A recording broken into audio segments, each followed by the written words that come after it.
Hello, I'm Ollie and this is CriminOlly, where I talk about crime, pulp, horror, that kind of thing. Today, crime, pulp and horror, I'm talking about all the books in the opening sequence of my videos.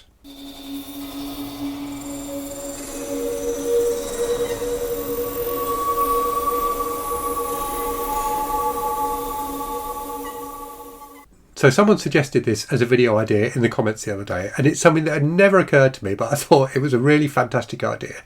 If you watch my videos, you know I always have the same opening sequence, which has kind of pans across some of my shelves. Shelves that I don't have in this office anymore. They predate the shelves behind me.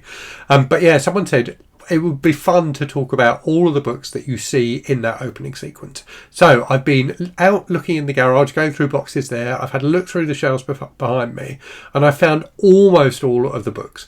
I actually picked up one of the wrong books from the garage, but it's really wet and windy and I don't want to go out there again. So I've got a substitute book for that. And then there was one book that I just couldn't find. I've definitely still got it, but I couldn't find it. But I'll talk about it when I come to that section anyway. So let me go through all of these books and talk about them. Some of them I've read, some of them I haven't read, some of them I've read since I created that opening sequence. But anyway, let's go through them and you can tell me in the comments which ones you've read. So we'll do crime first. So the book that you see kind of facing forward in that crime section is Dead City by Shane Stevens. So I've got a video review of this from ages ago on the channel. This is a fantastic book, a really dark book, and this is a book that I learned about through Stephen King, which is true for many books I've read over the years. I think Stephen King, as well as being a fantastic author, is also a fantastic recommender of books. So Dead City by Shane Stevens features a character called Alex Machine. I think the name is Alex Machine. It doesn't say on the back. It might be Alexis Machine. And that is a character name that King used in his book, The Dark Half. So that's how I first learned about the book Dead City. In the introduction to The Dark Half, King mentions it. It's a really brutal 70s gangster novel. Just incredibly disturbing at times, but really fantastic. Sadly, I think it's out of print now, but if you can track down a copy, I really recommend it. Next then, let's go through some of the books you see, or all the books you see, side on in that opening sequence. Like I say, I think I've got all of them for crime. So the first of those is The Godfather by Mario Puzo, which I still haven't read. I've had this battered paperback copy for quite a long time. It's very close to falling apart completely. I do have a digital copy of it as well, so when I do read it, and I do intend to read it at some point, I will probably read it digitally. So yeah, the Godfather by Mario Puzo. We've then got Deep Water by Patricia Highsmith. So this is one I've read fairly recently in the last couple of years as part of my read through of Patricia Highsmith's book. A really great suspense novel. This is a lovely old pan edition from the UK. But yeah, Patricia Highsmith, just a fantastic author of suspense fiction. I really thought this was a great book. Next we have a couple of Agatha Christie's. So you can't see in the credit sequence what the title of this book is, because as you can see the side of the book, the spine of the book is slightly torn, but it's Dead Man's Folly, which is one of the Poirot mysteries. I haven't read this one yet. This is a lovely old edition. Fantastic cover, really great back as well. So I definitely need to read this at some point because I do like the Poirot books.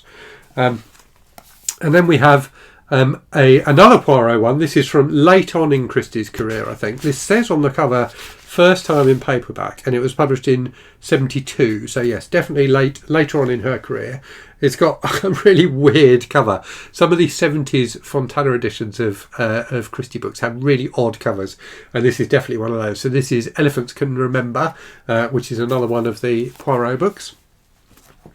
And then we have a couple of nasty pulpy books. I've got multiple copies of these. I think I've got 2 copies of all of the books in the series. So it's the Joe Riker series by Jack Cannon. Jack Cannon is a pseudonym for the author Nelson DeMille. I think there were further books in the Joe Riker series that were written by a different author under the name Jack Cannon. But the early ones were written by Nelson DeMille. So Nelson DeMille, well known as being a writer of kind of big thrillers. I can't remember the name of his central character. Is it John Coffey or something like that? I've read a few of those and really enjoyed those. These are like nasty, pulpy cop novels set in New York, I think. and they're just horrible. They're really horrible, these books. Joe Riker, who's the hero, goes through all sorts of terrible things in order to solve the crimes that he's involved in. I think the best one is the first one, The Sniper, but I have read these two as well, which are both quite fun. So we've got The Cannibal and The Death Squad. And then a couple more in crime.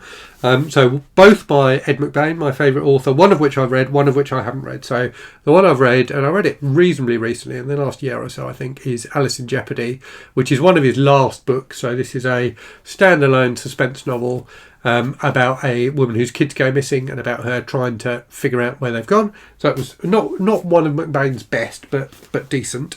And then this one is Big Man, which I think is like a gangster novel. So yes, I haven't read this one yet, but definitely need to get to it at some point. And this is a nice old Penguin edition from, I'm guessing, late 70s, early 80s. Yeah, 1979, this one. Originally published under the pseudonym Richard Marston, which is a pseudonym that McBain used a fair few times. Right, let's get on to Pulp then. So all of these books are from series that I have been reading since I started the channel. So in my early videos, in the first few months of the channel, there were 4 series, and I read a book from each of those series every month. I've lapsed a lot on that recently. I'm still reading at least 3 of the series, but not reading them as regularly. I do need to get back to them. So the book that you see face forward in that section of the video is Biggest Bounty by George G. Gilman, also known as Terry Harknett, which was his real name. George G. Gilman was a pseudonym.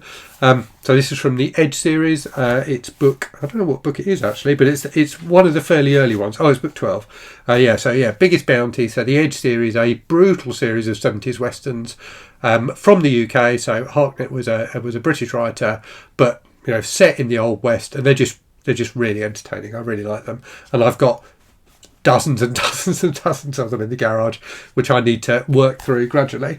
Then the ones you see side on, so we've got a couple of books from the Executioner series.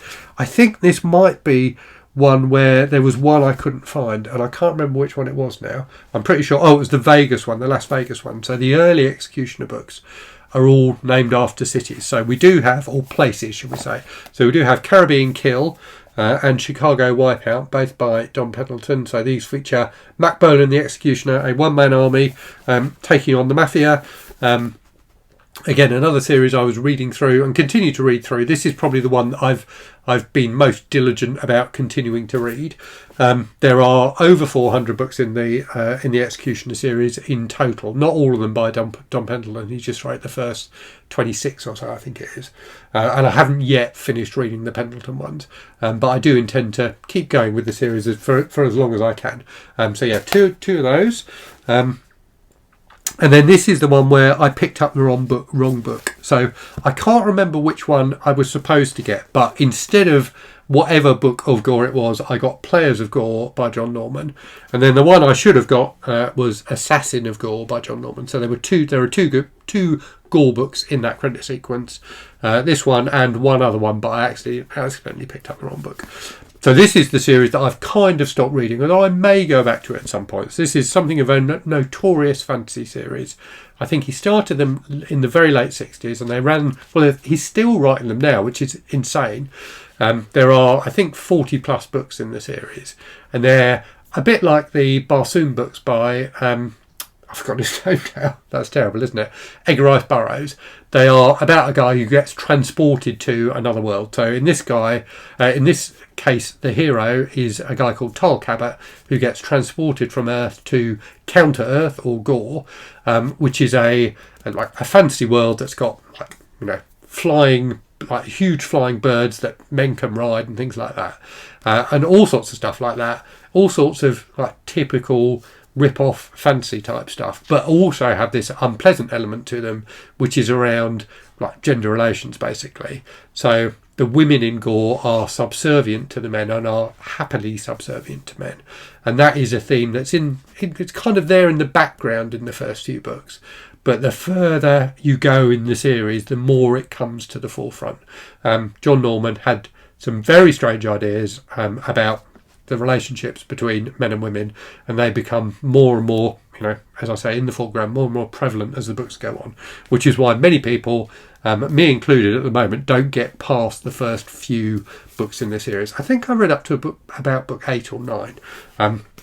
So I may go back to this series at some point. I certainly have more of them in the garage. We shall see. And then finally, the other series I have been reading, and I've read some of these reasonably recently, is the Survivalist series by Jerry Ahern. So these are the 2 that are in that credit sequence. Number 3, The Quest, and number 5, The Web. So this is a post-apocalyptic men's adventure series about this guy, John Rourke, who has survived the apocalypse and is now fighting invading Russians, mutants, all sorts of different things after the apocalypse, whilst trying to find his family who he's been separated from. So they are very cheesy but really fun. I like the survivalist books a lot. Okay, moving on to the horror section then. So this is the section where I couldn't find one of the books at all. And that was Cutthroat by Michael Slade. So let me talk about that one briefly. So this is from a series of books called the Special X series, which is about a branch of the Canadian police force that investigates serial killers in particular. So they are very much on the kind of the cusp between crime and horror. They are mystery novels, but they are really, really graphic and gory. I read the first 2, Headhunter and Ghoul, back when they came out in the 80s and really enjoyed them, and I've gradually been picking them up more recently. So I have a stack of them to get through, some physically and some digitally. Cutthroat, I think, is a reasonably early one in the series. So I definitely need to find that copy so I can read that one. But yeah, they are fun books. So the book that you can see front on in that sequence is this, The Master by Guy Smith, which is not one of Guy Smith's best books. It's a great kind of pulpy horror cover, but the book itself is not that brilliant. It's about a weird private school in Scotland where there's strange goings on. There's a very bizarre sequence involving a box with shriveled foreskins in it, which really didn't fit with the rest of the book at all. Yes, it's a strange book, and not one of his best, but a fantastic cover. And then the ones you can see side on, apart from Cutthroat, are Moondance by S.P. Somtal, which you can just see the edge of. So this is a really great werewolf book. I read it first back in the 80s and then read it again more recently as a buddy read with MJ from the channel Reading This Life. Just a really, really good werewolf book. And then we have a couple of Richard Lehman's. So we have No Sanctuary by Lehman, which I think I read quite recently. I think I reread this one quite recently. And then also Midnight's Lair, which I've definitely read, but ages and ages ago. Lehman is an author I've talked about a few times on the channel. When I'm in the right mood, I quite enjoy a Richard Lehman book, but they are also quite distasteful at times. So yeah, he's a mixed bag. Some people really like his stuff. I can go either way with Richard Lehman. If I'm in the mood, like I say, I have fun with it. Anyway. That is all of the books, almost. Well, I've talked about all of them, even if I haven't shown all of them. All of the books from the title sequence. Do let me know if you've read any of them. Let me know if there's any favourite series of yours that I've shown here. And as always, thanks very much for watching. Hope you're safe and well out there. Hope you're reading good stuff. And I'll speak to you again very soon. Cheerio.